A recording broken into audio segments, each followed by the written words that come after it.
Using the 1-minute transformation for control. Split the hair into 3 sections. Creating a Dutch braid, the hair will sit on top of the head, so you will cross the center strand always over the sides.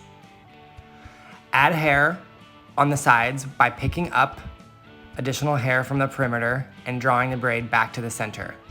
It's important to stand where you want the braid to live on the head.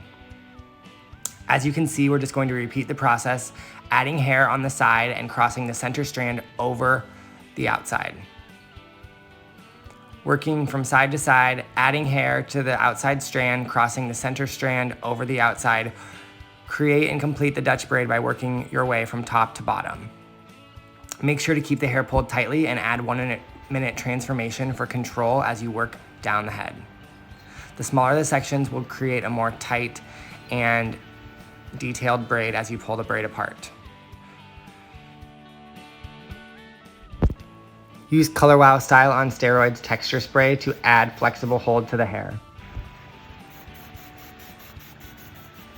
Going to start at the edges here and gently pulling on the outside edge, start to fluff and make the braid a little fuller. I like big braids and I cannot lie. If you're someone like me who also likes big braids, you can use this technique to make your braid look bigger, whether you have long hair or short hair. Obviously, if you have short hair, the braid's not going to be very long, but you can definitely use this technique to make your braid look a little softer and a little fluffier.